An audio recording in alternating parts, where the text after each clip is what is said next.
Welcome back to our channel. The year was 1992, a turning point in American culture. The Cold War had officially ended, grunge music echoed from radios, and the U.S. economy, though uncertain, was marching forward. In minting facilities across the country, machines thundered as the U.S. Mint churned out billions of coins to keep commerce moving. Among them were the standard Washington quarter dollars, common, reliable, and generally overlooked. Wyoming, though not yet officially honored on U.S. coinage until the state quarters program in 2007, had long captured the national imagination with its vast plains, wild horses, and rugged individualism. So when whispers began to circulate among collectors that a 1992 quarter associated with Wyoming had surfaced bearing a curious and unintended flaw, ears perked. The United States Mint had no official Wyoming design in 1992. There were no commemorative quarters for states at that time. So how could a coin be tied to Wyoming in that year? That mystery would unfold slowly and unexpectedly. For years, David Lanning, a collector from Cheyenne, Wyoming, had a tradition of combing through coin rolls after his shifts as a park ranger. Not for profit, just the peace and thrill of searching for anomalies in a world of uniformity. Coins, he believed, were quiet witnesses of history, and sometimes they whispered secrets to those who listened closely. One day in late fall, while thumbing through a box of customer-wrapped quarter rolls from a local bank, David spotted something strange. A 1992 quarter Philadelphia mint mark rested in his palm, its edge smoother than it should have been. He flipped it under a magnifying lamp and leaned closer. It didn't take long to notice the difference. The obverse featured George Washington, as expected, but there was something off in the alignment. The date and mint mark sat oddly low, too close to the rim, and the motto, "In God We Trust," looked marginally tilted, like it had slid during striking. Under the microscope, the edge revealed slight deformation, as if the planchet had shifted or the collar had failed. The reeded edge was uneven, half sharp, half blurred into the field. Turning it over, David was stunned. The reverse had partially blended devices. The word United was weakly struck, and States of America had ghost-like doubling. Most notably, a strange shape seemed to rise near the eagle's wing. At first, David thought it was a scratch. But it wasn't. It was raised metal, part of the die. A retained cud, possibly forming from a damaged die that hadn't broken entirely. The eagle's right wing appeared unusually heavy, thickened by this unintended chunk of design. David had seen plenty of die breaks before, but this looked malformed, as if something had gone wrong during the manufacture of the die itself. He checked for signs of post-mint damage. None. The coin's surfaces were clean. Original luster shimmered beneath the distortion. Curious and cautious, he submitted the coin to Annex for review. Weeks passed. He tried not to think about it. The quarter sat at the back of his mind, somewhere between doubt and hope. Then the envelope arrived. Inside, the slab read, 1992 P. Washington quarter. Mint error. Retained cud plus misaligned die strike. AU55. David stared at the label for several long seconds. A retained cut, essentially a die break that remains partially attached to the die face, was uncommon. But combined with a misaligned strike on a 1992 quarter, that was rare. Incredibly rare. He returned to the bank the next day, requesting more rolls. Dozens of them. He searched for weeks, hoping to find a twin. But nothing emerged. He posted his discovery in a small online forum where die break specialists gathered. The photos sparked immediate discussion. Some believed the cud was too minor to matter. Others saw the combination of misalignment and retained cud as a textbook case of transitional stress at the mint. One user wrote, "This could be one of one, especially with the year, especially from Philly." That last sentence kept echoing in David's mind. As word spread, something unexpected happened. A fellow collector from Casper reached out and claimed to have a coin with a similar anomaly, same year, same mint. David asked for photos. What came back was shocking. The cut on that coin was in a different location on the opposite side of the eagle, but the die misalignment was nearly identical. Now there were two. The error community started paying closer attention. While the 1992 quarter wasn't known for major flaws, these coins were slipping through unnoticed. They weren't dramatic off-centers or missing clad layer types. They were errors you had to feel, to study errors hiding in the subtle warping of the metal. Over the next year, 3 more were discovered.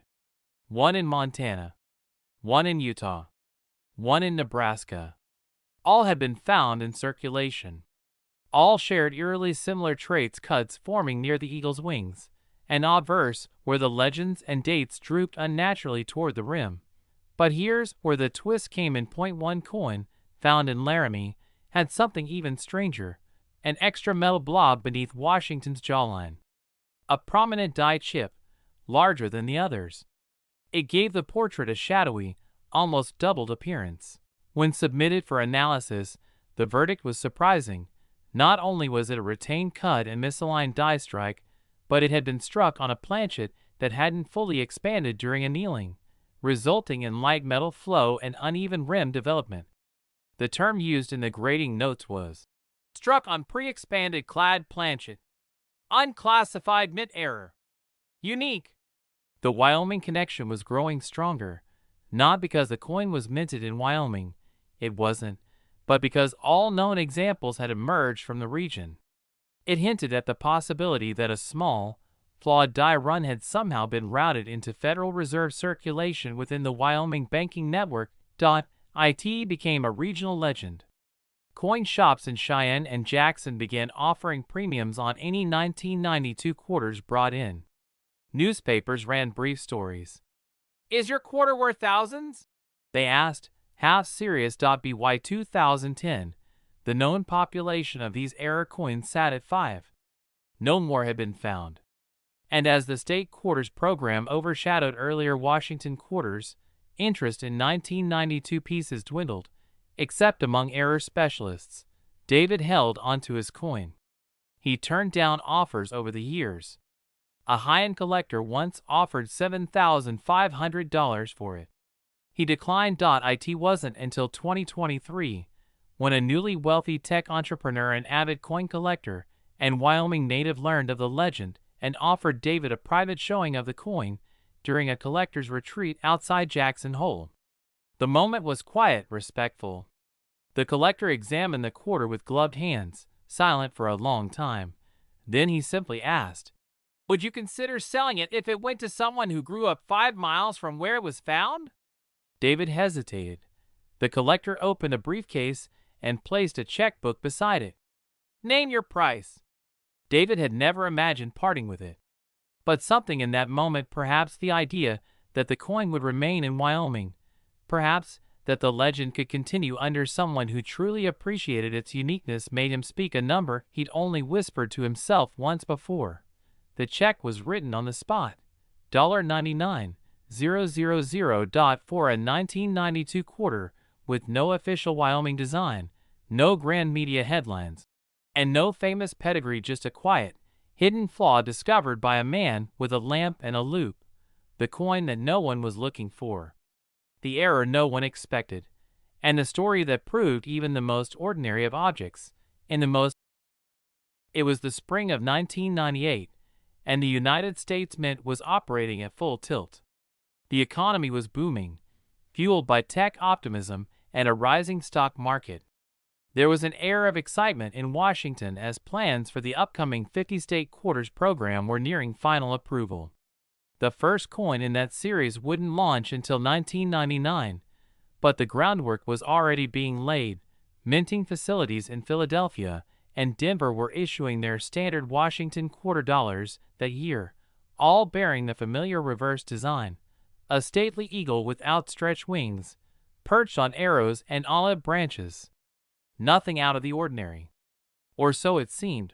Wyoming, the least populated state in the nation, was far removed from the bustle of Washington, D.C., but it had its own quiet traditions. Among them was the annual coin show in Cody, a modest event attended mostly by locals, a few visiting dealers, and passionate collectors who drove hundreds of miles through mountain passes just to trade and talk. It was at this small show in August of 1998 that the story began to take shape. Ben Corliss, a third-generation rancher from Rawlins, had inherited a love of coins from his grandfather, who had started collecting buffalo nickels during the Dust Bowl. Ben was no expert, but he had an eye. He liked to call it Wyoming intuition, a way of seeing the unusual in the seemingly ordinary. That year, Ben brought a box of circulated coins to the Cody show, most of them pulled from change at diners, gas stations, and the local feed store. In the mix was a 1998 P quarter that caught the attention of a dealer named Harold Beck. At first glance, it looked unremarkable. The date and mint mark were intact. The luster had faded some, dulled by years of handling. But Harold paused when he flipped it over. Something was wrong. The reverse appeared slightly rotated just a few degrees clockwise. It wasn't immediately obvious unless you compared it to another quarter side by side. But what really stood out was a faint doubling on the word America. It wasn't typical machine doubling. It was deeper, cleaner die doubling. Harold called over another dealer. Then another. The group grew quiet. Under magnification, the eagle's left wing showed additional feathers, soft, ghost-like impressions just above the real design. The arrow tips were similarly affected, as if struck twice. There was a light ridge across the right field, possibly a partial collar strike. The edge of the coin had uneven reading. It wasn't dramatic, but it was inconsistent, suggesting the coin hadn't been seated properly during the strike. Ben was puzzled. "What's it mean?" Harold explained gently. "It could be a double die. Not a major one, but something rare enough. Especially in this condition." Ben nodded slowly. "You think it's worth something?" "At the very least," Harold replied. "It's worth learning more." The coin was submitted to NGC. The grading process took months. The results confirmed what the small crowd had suspected. 1998 P quarter. Double die reverse. Partial collar strike. Mint error. MS62. The double die made it special. The partial collar strike made it intriguing. But what made it downright unusual was the fact that this type of error hadn't been documented on any other 1998 quarter until that point. As collectors caught wind of the find, speculation grew. Was it an isolated die? A short-run batch? Or an experimental strike gone wrong just before the launch of the State Quarters series? One theory gained traction, that in the run-up to the State Quarters program, the Mint had begun testing new die production techniques. A small number of test dies may have entered circulation prematurely, escaping detection. A second 1998 quarter surfaced months later in Casper. This one showed the same reverse doubling, but no collar error. Then a third coin emerged in Bozeman, Montana, similar doubling, but struck with a slight tilt, producing a crescent rim. Each new discovery added fuel to the fire. Only the ones found within the Central Rocky Mountain Corridor, Wyoming, Montana, and parts of Colorado shared this rare anomaly. Other 1998 quarters from across the country were normal. It seemed the flawed batch had entered circulation through the Denver Mint and moved outward along a narrow distribution path. That odd coincidence that these strange 1998 P coins with doubled reverses were surfacing almost exclusively in or near Wyoming prompted the nickname, the Wyoming Shadows, a term that would soon appear in online coin forums and auction catalogs alike. Collectors debated the validity of the error's classification. Some dismissed it as minor. Others believed it was a precursor to a much larger story, an unspoken, undocumented chapter in the transition from standard Washington quarters to the modern state quarters. ERA.BY 2005. Fewer than 10 examples have been verified. All bore the Philadelphia mint mark, even though their circulation clustered around Denver minted regions. That anomaly only deepened the mystery. Ben's coin, the first known example, changed hands twice over the next decade. First to a New Mexico collector for $2,400, then to a Florida dealer for nearly triple that. Its movement mirrored the path of growing recognition. Each sale sparked new interest. Each listing reawakened questions.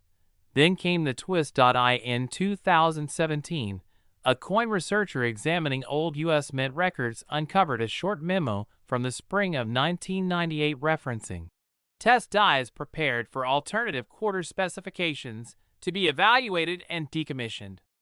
The memo didn't mention Wyoming. It didn't mention error coins. But the timing, location, and vague phrasing suggested that a brief, untracked production trial may have occurred. Further analysis of Ben's original coin revealed another subtle detail: a microscopic notch near the rim at 11 o'clock, an identifier known to be used during die indexing tests. That detail, invisible to the naked eye, had likely been missed by early graders. Now the coin story had changed again, and no longer just a double die. No longer just a collar strike. But possibly one of the only physical remnants of a transition-era experiment. At the Mint.by 2020, the Wyoming Shadows had achieved folklore status in the error community. The phrase was spoken in auction rooms with reverence and skepticism. Some dismissed it as overhyped. Others quietly hunted. Ben, now retired and living in Sheridan, watched from the sidelines. He no longer collected, but he still kept one photo of the coin that had started it all framed beside his grandfather's old buffalo nickels. He'd once joked that the coin had brought more visitors to his house than his prized quarter horses ever had. Then in late 2024, a private collector from New York reached out to the coin's current owner with a simple proposition: complete a display titled, "The Quarter Before the Change," for an elite museum of American currency. He was assembling a showcase of transitional designs and test strikes, one that would include unreleased dies, flawed prototypes, and now, the 1998 Wyoming Shadow Quarter. The offer wasn't casual. He wanted the coin displayed permanently under a special acquisition agreement. An insurance valuation was conducted. Experts reviewed the coin's history, its pedigree, the anomaly's uniqueness, and the updated provenance, linking it to early Mint experimentation. The final assessment came back. The 1998 Wyoming Shadow Quarter was valued at $94,000.1 coin. One flaw. One accidental survivor from a forgotten moment in U.S. minting history. From a small rancher's pocket in Rawlins to a vault in Manhattan, the quiet shadow of Wyoming had traveled far and left behind a legend no one could have written. In 2007, the 44th entry in the U.S. Mint's 50-state quarters program made its debut. Wyoming, the equality state, was honored with a striking design: a lone bucking bronco, rider mid-kick, framed by the flat openness of the Great Plains. It was bold, symbolic, and unmistakably Western. The coin captured the spirit of the state in a single frozen moment, reflecting both rugged independence and historical pride. The design, sculpted with minimal lines and an almost silhouette-like finish, stood out immediately. Compared to the intricate detail of previous state quarters, Wyoming seemed daringly sparse. Collectors either loved it or found it lacking, but none could deny it was visually unforgettable. That summer, as rolls of freshly minted Wyoming quarters flooded into circulation from the Philadelphia and Denver mints, few noticed anything unusual. Machines clinked, coins moved, and pockets filled. People spent them, saved them, admired the design briefly, and moved on. But in a quiet corner of Billings, Montana, something unusual stirred. A retired railroad engineer named Clark Donnelly, known locally for his obsession with modern minting errors, was sifting through a bag of mixed quarters he'd picked up from a local bank. It had become something of a ritual. He enjoyed the chase, the meditative rhythm of turning coins under light, one by one. He had long given up hopes of striking gold or silver, for that matter, but the little things still excited him. Off-center strikes, die chips, maybe a good cut error. Late one afternoon, as a thunderhead rolled quietly over the horizon and shadows lengthened across his workbench, Clark picked up a Wyoming quarter that made him pause. It looked unfinished. The bronco and rider were there, yes, but faint ghost-like.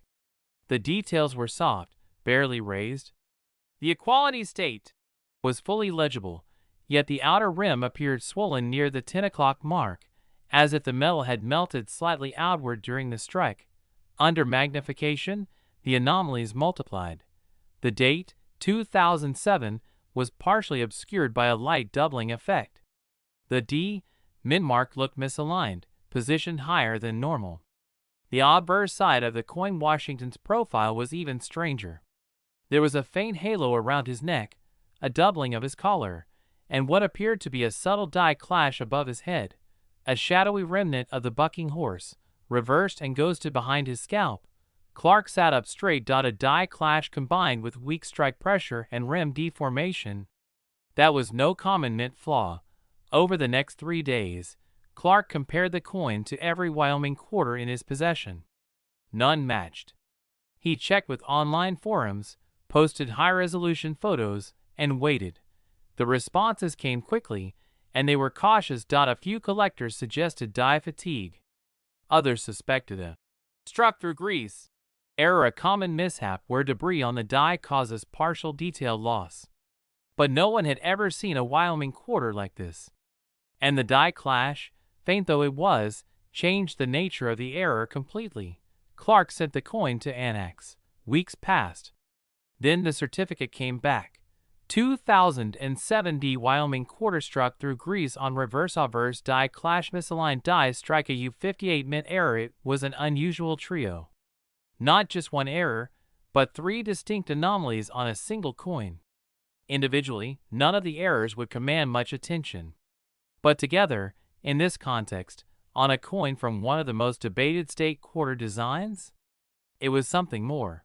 Word began to spread. Clark's coin was nicknamed the Phantom Rider. The numismatic community buzzed. Was this a rare one-off, or had more escaped the mint unnoticed?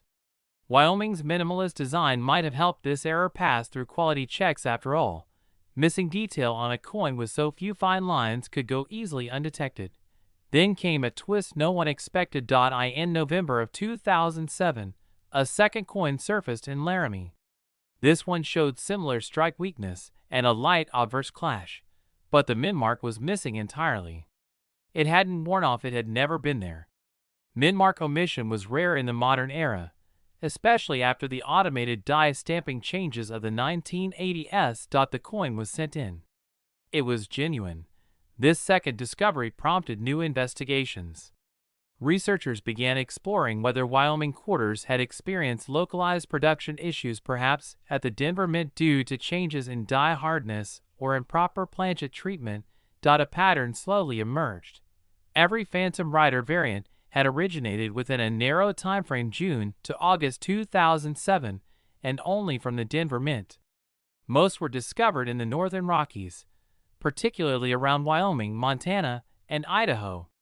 By 2009, a total of 6 such coins had been identified, all featuring various combinations of die clash, grease strike-throughs, and misaligned dies, but none matched Clark's original. His coin remained the most comprehensive example, the only one where all 3 errors appeared together, cleanly, on a single strike. It wasn't just a mistake, it was a moment. A flawed instant in the life of the mint, frozen in nickel and copper. As the coin's notoriety grew, so did its value. In 2012, it was listed privately for $9,000, but did not sell. In 2015, it was shown at the ANA World's Fair of Money Under Glass, drawing quiet interest and academic curiosity. Articles mentioned it. Forums tracked it. Other collectors tried desperately to find one like it. Some came close, but none were identical.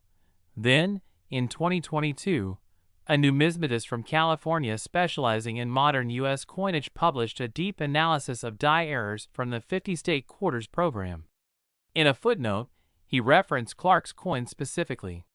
He argued that its clash pattern suggested a previously undocumented die pairing, meaning the mint had likely used an improperly seated reverse die and corrected it within hours or days. That detail, tiny as it was, reignited interest. The coin had become a time capsule, not only of mint-era history but of mint operational procedure. It captured a moment of misalignment, confusion, and correction. And it happened to occur on a coin that already carried the burden of representing the vast, lonely landscape of Wyoming in a minimalist, iconic way. In early 2025, Clark, now in his late 70s and dealing with vision loss, decided to sell. He reached out quietly through a trusted dealer. A private collector based in Texas made an offer. A valuation followed. The coin was re-examined, rephotographed, and once again held up to the light that had first revealed its flaws nearly 2 decades earlier. This time, the final number was firm. The 2007 Wyoming Phantom Rider quarter sold for $87,000, all because something went just slightly wrong. A weak press. A shadow of a design not meant to be seen. A Bronco rider caught between dies in the wrong moment, riding through the copper-nickel mists of minting imperfection. What was meant to be ordinary had become extraordinary. And from that quiet bench in Montana, a legacy was born, not of perfection, but of the power in imperfection, and the stories that